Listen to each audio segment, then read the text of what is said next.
Mariana, sou do segundo ano do ensino médio e a gente vai apresentar sobre as esponjas ou espongiários leuconoides.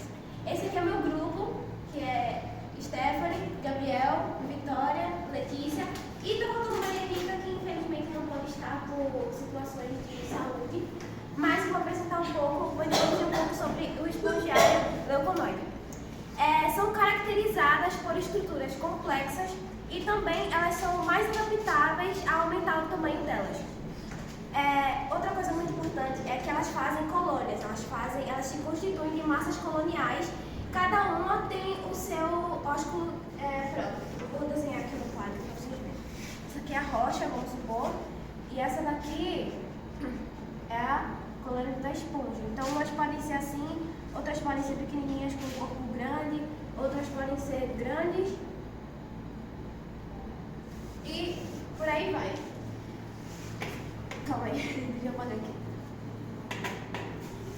Os cachos de câmaras flageladas, elas são ligadas nos canais, por canais, onde circula a água e a água sai pelo ósculo. Tanto também quando pode entrar, como foi apresentado no trabalho anterior, na parte da filtragem.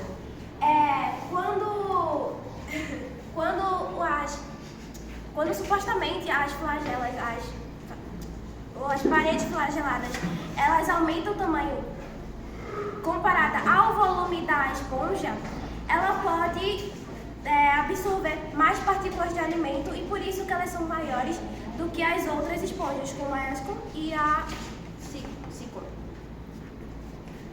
Bom, agora nós iremos entrar nas partes das características dessas esponjas. As características são tão importantes porque é justamente por elas que iremos identificar qual é o tipo de esponja que estamos falando. No caso, pode cair alguma questão de vestibular, uma questão de prova, de escola mesmo. Ele vai dar a característica da esponja e a partir das características você vai saber se é Sicon, Leucon ou as Ascon, como os meninos falaram aí. E aí você vai estar identificando a partir das características. Bom, qual é a primeira característica dessa esponja leuconoide que tu está falando, Gabriel? A primeira característica que podemos perceber nessas esponjas é justamente a estrutura. A estrutura dessas esponjas são muito complexas. Nós podemos perceber isso através do trabalho dos meninos que eles fizeram aí sobre as Ascon, né? Uma estrutura que é um pouco mais simples do que a leuconoide. E aqui nós podemos observar que a estrutura dela é cheia de ramificações, diferentemente das Ascon. Uma estrutura mais simples, essa aqui é mais complexa, tá? Gabriel, essa estrutura mais complexa influencia alguma coisa? Influencia sim. Aqui nós podemos notar, várias ramificações, vários canais e várias câmaras. E no que é que elas influenciam? Aí já entramos com a segunda característica. Qual é essa segunda característica, Gabriel? Topicalizando assim, vias e câmaras. Podem perceber que tem várias vias e câmaras. Essas vias e várias câmaras irão permitir que a alimentação, que a filtração dos nutrientes, quando a água entrar por aqui, pelos poros, passar pelas vias, pelas câmaras, vai permitir que a absorção dos nutrientes sejam mais eficazes. Porque vai estar passando tranquila, não vai estar fazendo esse trajeto muito rápido, então vai estar fazendo uma absorção mais tranquila, mais eficaz. Então vai ser, digamos que essa esponja aqui, leuconoide, a absorção do nutriente dela é muito mais eficaz do que as Ascon, por exemplo.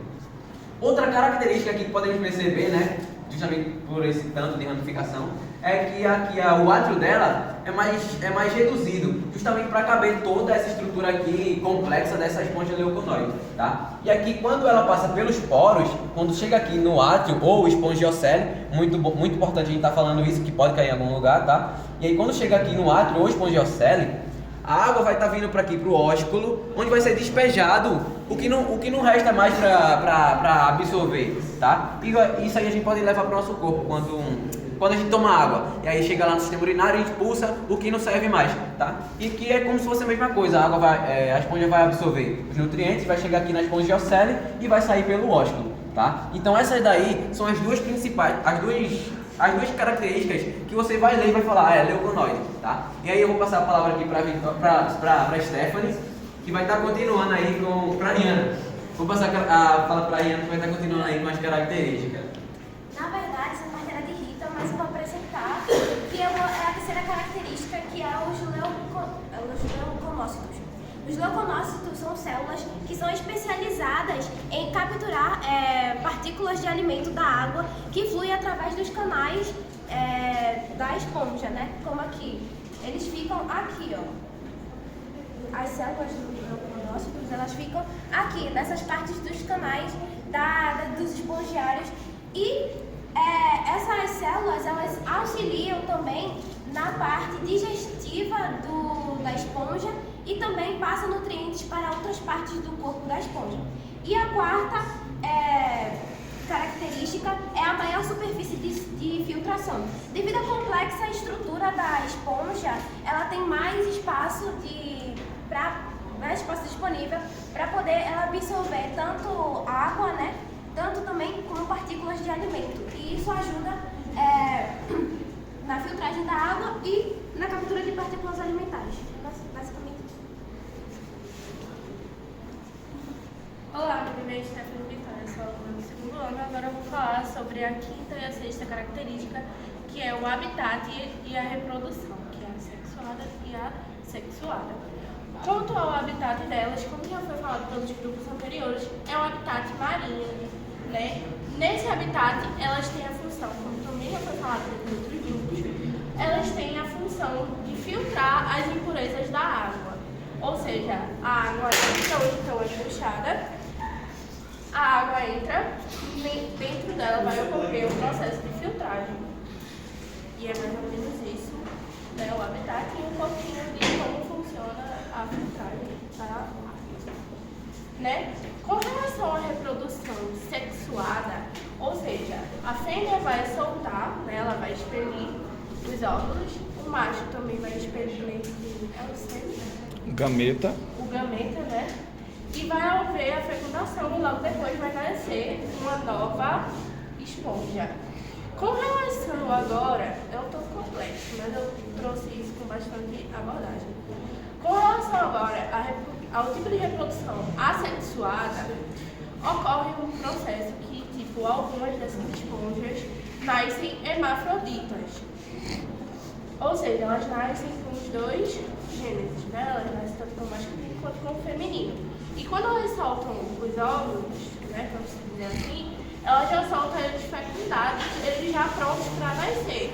Qual é o nome desse processo? Esse processo se chama hematose, que é quando ocorre, né, quando ele já solta o óvulozinho ali pronto só para nascer.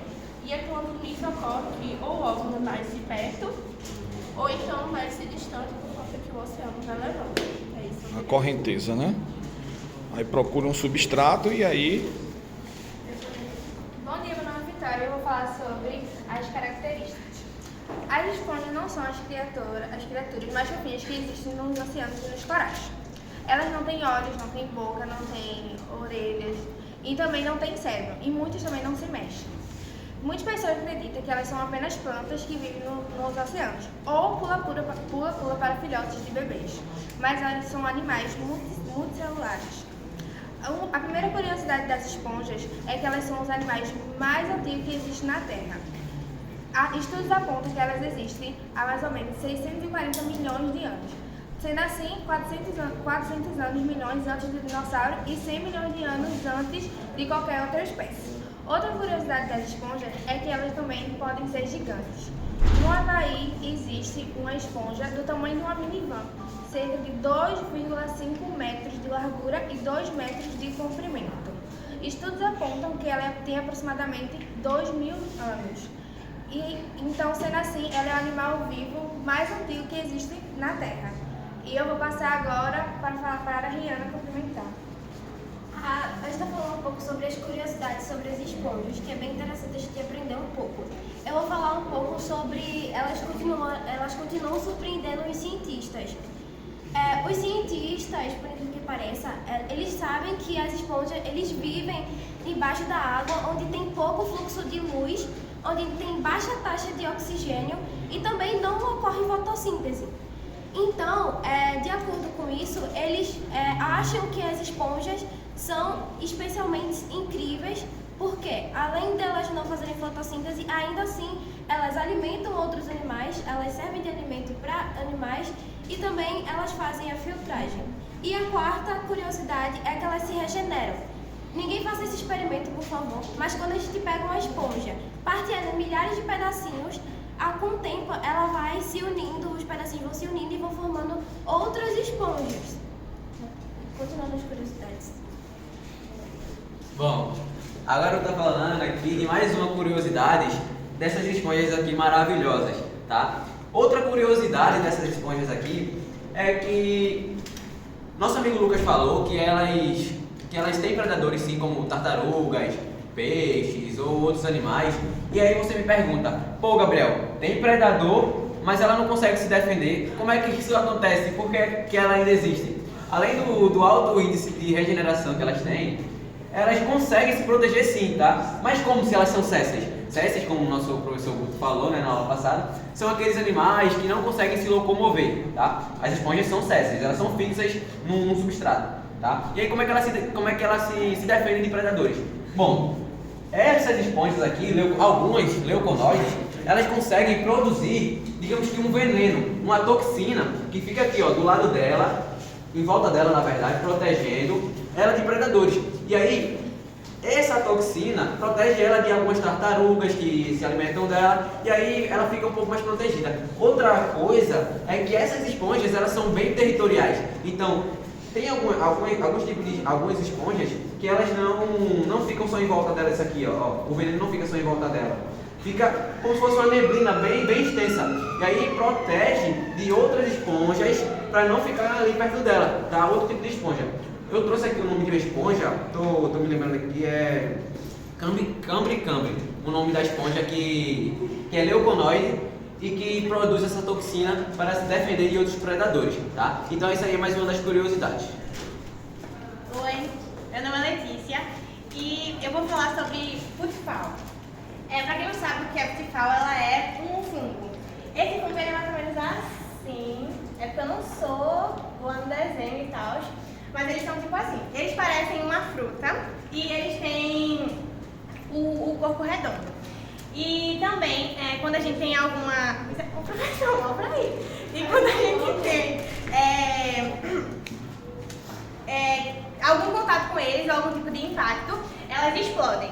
E também dentro da área interna delas, elas criaram como se fosse uma defesa para que elas não pudessem ser esmagadas. E também eu vou falar sobre os leuconoides, que é uma adaptação no ambiente para disponibilidade de comidas menores. E também dentro de redes como canal e câmeras, eles têm uma quantidade de alimentos maiores. E eles são conhecidos também são coisas complexas assim, e que eles conseguem manter mais a alimentação dentro desse contexto deles. Foi isso. Agora, a última curiosidade é, elas alimentam animais maiores que elas. Como que os cientistas eles ficam perplexos de a capacidade dos recifes de corais de sobreviverem em águas com pouco nutrientes. E a esponja é justamente a causa disso. Porque para essa alimentação delas, elas filtram milhares de litros de água durante todo esse tempo. E aí, quando elas filtram a água, quando elas soltam, elas já, nesse processo de filtragem, quando ela solta a água, ela já sai com carbono e nitrogênio que serve de nutriente para outros animais. Só mais uma, eu tô prometendo, vai acabar depois dessa, tá? A última curiosidade, agora é de verdade. Não é de verdade. Uma curiosidade que eu acho que aqui a maioria das pessoas não sabiam é que a primeira esponja do mundo, a primeira esponja que foi criada, ainda pode estar viva. Isso por quê? Alguém sabe?